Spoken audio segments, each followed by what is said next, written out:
Axis and Allies Tips. The tactics and ideas for powerful strategy. This video series is aimed at rookie players to help them improve at the game fast. I'm going to assume you're familiar with the rules and have played a game or two already and are just hoping to gain some tips to improve your overall play. If I could send one video back in time to my rookie self, this would be it. Let's jump straight in with a fundamental concept that you need to understand going into every game.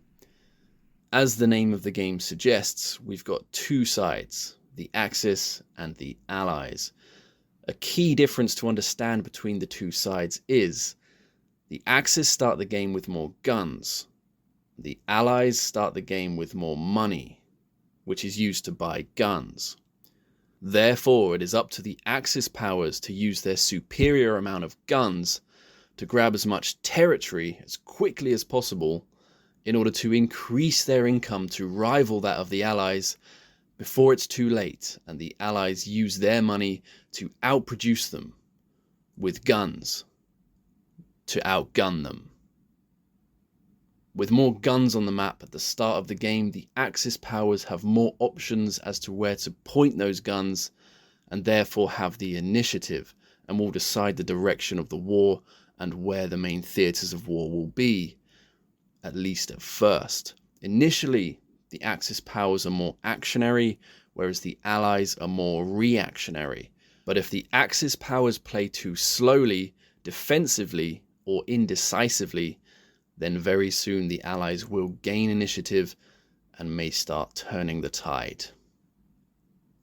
Axis and Allies is an economy game. The side that sustains a superior economy will ultimately win the game. And of course, to make as much money as possible, you need to control as much territory as possible. Now for some practical tips. Tip number 1. Read the rulebook. Tip number 2. Read the rulebook again. Seriously, you're not going to be able to win a game without a firm understanding of the rules. Now for the actual tips.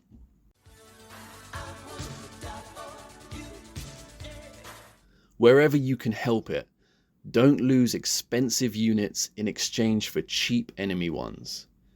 Every time you lose an infantry in exchange for enemy artillery, tanks, or planes, it's a victory for you. As stated in Don's essays, link in the description, any player who does this will always win, regardless of strategy, and any player who always wastes their expensive pieces on front lines will always lose, regardless of strategy. So pick your battles wisely. Don't push the front line unless you have a sizable stack of units, including plenty of infantry which can hold it. Don't leave your units in places where they can easily get taken out. And always look for opportunities where you can reliably take out enemy units at little cost. Artillery, tanks, and especially planes are precious. Infantry are much more expendable and will keep your valuable units alive, and every nation is going to need a constant stream of infantry units getting built. There are exceptions. You might see an opportunity to sacrifice a unit for a tactical advantage, but do bear this all in mind as a general rule of thumb. It's usually better to stack units into major army groups. It might be tempting to have them spread out to defend as much of the front line as possible, but in this example, each of these groups is going to be significantly weaker and much more vulnerable to attacks. A better idea is usually to stack them all together somewhere in the center of the front line. This army group is now far too large to attack and easily able to make counterattacks in adjacent territories. And remember, you collect money for all controlled territories at the end of your turn. So as long as you recapture lost territory, your own economy won't be hurt. Another concept to understand is the IPC swing when you capture an enemy territory. Let's say as Germany you capture and hold the Caucasus, which is worth 4 IPCs. you gain 4 IPCs and Russia loses 4 IPCs, which in effect puts you ahead 8 IPCs. If you can hold on to the Caucasus for 3 rounds, that's 8 times 3 adds up to a 24 IPC difference. Make sure you know the turn order off by heart and always have it in mind when you plan your turns. Teamwork is extremely important, especially for the Allies, and you can use the turn order to your advantage.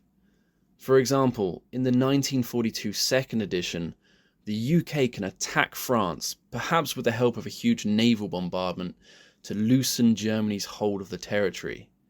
Now, before Germany has a chance to reinforce the territory, the USA can follow up with another attack. Better yet, if the UK captures France, then the USA can land their planes there on their turn as well as reinforce with land units. You can't land air units in newly captured territories, but you kinda can if you use this teamwork method. Anytime units are pushed into a space that contains enemy land, air, or surface warships, all units are forced to stop and do battle. And it doesn't matter how many units are involved. Even just 1 infantry will stop any number of tanks from blitzing through to the other side. And just 1 surface warship will stop any sized enemy fleet from being allowed to move through the sea zone during the combat move phase. You can therefore use blockers to guarantee the security of particular parts of the map. For example, your enemy is poised to launch an amphibious assault against Calcutta. Destroyer to the rescue. All you have to do is put this destroyer in this sea zone between Calcutta and their fleet. Now the sea zone is hostile, which means no Japanese warships are allowed to move through here during the combat phase, completely preventing their transports from being able to reach and attack Calcutta. Japan could destroy the blocker and then move through in the non-combat phase, but that's all they could do because by then the combat and resolve combat phases would be over and no more combat would be allowed that turn. More likely to happen is Japan destroying the blocker and then moving the fleet forward, and then in this position you won't be able to use this tactic again to block the fleet. But you'll have bought yourself a whole round to bolster Calcutta and prepare your defences. Any surface warship can be used to block sea zones, and it's commonly used with destroyers, because they're the cheapest, to prevent big sea battles, especially in the Pacific. Just remember that transports and submarines don't block sea zones. The same tactic can be used on land.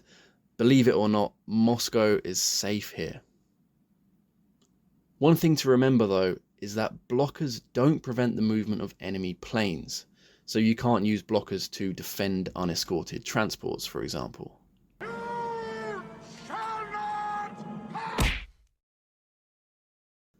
However, there is another crucial thing to look out for when blocking territories and sea zones, and that is can openers. The can opener is the name of a tactic which can be used to negate blockers. And here's an example of how it works. Russia has blocked the main German army with an infantry to prevent the German tanks from being able to blitz through into Moscow, allowing their forces to occupy other frontline territories. However, this being a game of anniversary, what the Russians forgot about was the Italian can openers. The turn order allows this small Italian force to destroy the Russian infantry, opening up the way for the German tanks whose turn comes before the Russians can react. Here's a similar example where a Japanese bomber flies in from across the map to destroy the same blocker. Ouch. One more example in the war at sea. Japan thinks its navy is safe from the US fleet thanks to this destroyer blocker. But here comes a UK bomber to eliminate the blocker, and now the US has a clear passage to attack. So just make sure you do look out for can openers to avoid getting completely screwed over.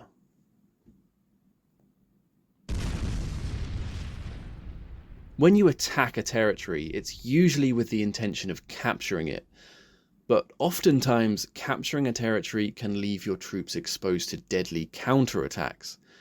For example, this attack might look juicy, and sure, the Russians will get slaughtered here. But look what happens after the battle. Most of your infantry are dead, your planes weren't able to land in this newly captured territory as per the rules, so your precious tanks are left wide open, and Germany will not recover from a loss like this. However, as the attacker, you have the option to retreat at the start of a new round of combat.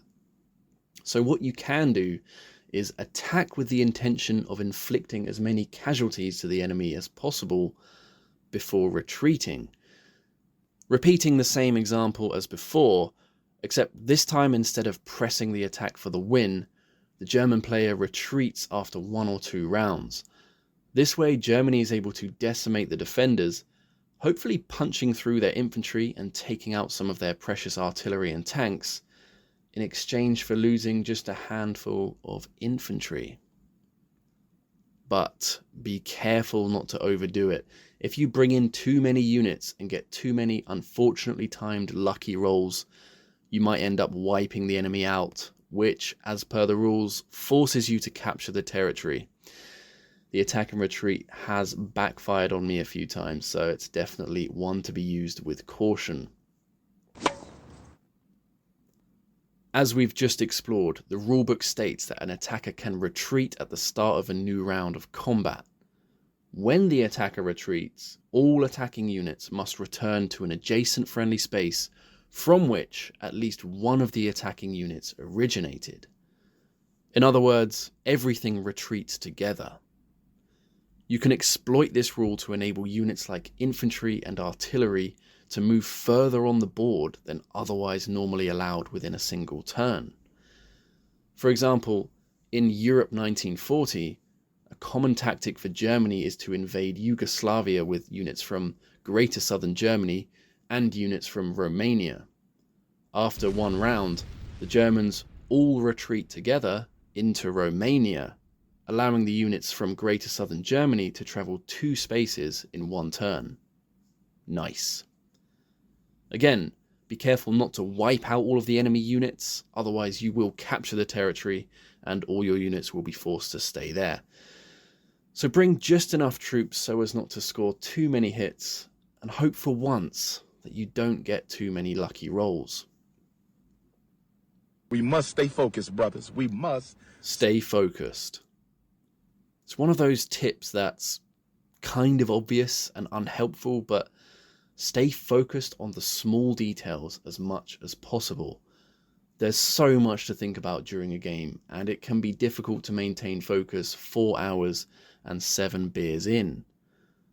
I once built a brand new bomber, which I placed in the otherwise empty UK, only for it to get immediately sniped by a German bomber.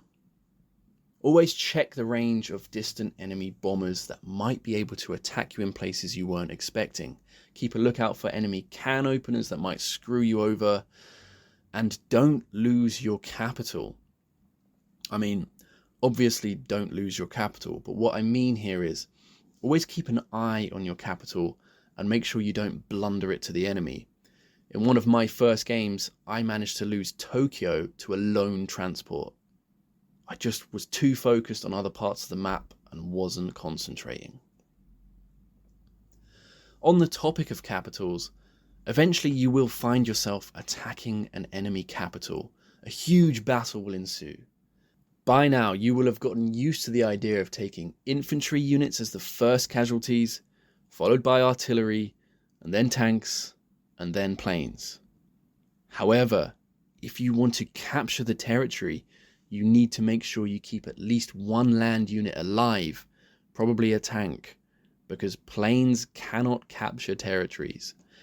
So don't forget to keep at least 1 land unit alive so that you can take that territory. But in order to take an enemy capital, you need to get there first. And in part 2 of this series, we'll look at even more tips which will help you get there. Link in the description. Read the rulebook. and thanks for watching.